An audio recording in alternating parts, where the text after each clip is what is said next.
Hi everyone, Seymour again, and my second attempt sa video logging. And this is a MP3 player na nabili ko sa 5.5 sale ni Lazada. It's 977, 698 na lang. And let's check its unboxing. So, cover natin. Ayan.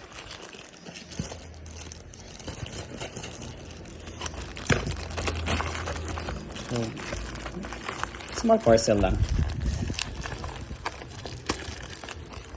So 5.5 right now is May 11, Mother's Day. I got it yesterday. So ito siya. Ito yung box.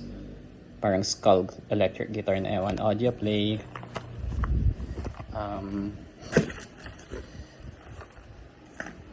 Ano meron siyang features? Meron siyang Bluetooth, recording, electronic reading, 3D surround, sound, video playing, radio searching, and tools.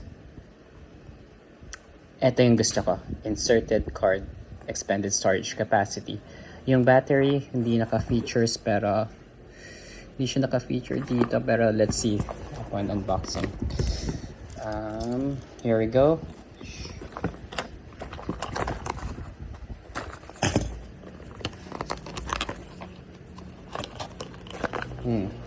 Natin pala. Dapat may blade pala ako dito, no? Next time. You see, damage ko na yung box. Disposable naman ang box. Mahalaga yung features at saka yung ano niya. Yung hardware mismo. So, ito siya. If you can see, ang liit niya lang. Clip type. Hindi ganun kalakas yung spring, pero kung nasa pocket mo naman, won't matter. Mode, volume up and previews. Volume down and then volume up and then next track.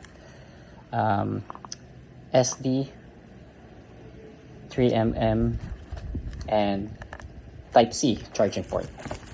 Sana may earphones. Hindi ko alam eh. Let's see. Walang earphones. So yeah, Type-C. Generic brand na 8GB. Enough sa MP3 files. So that's good. And yung instruction manual. And let's see. Hindi ko na sasabihin yung ibang features kasi hindi ko pa alam at hindi ko pa naaaral.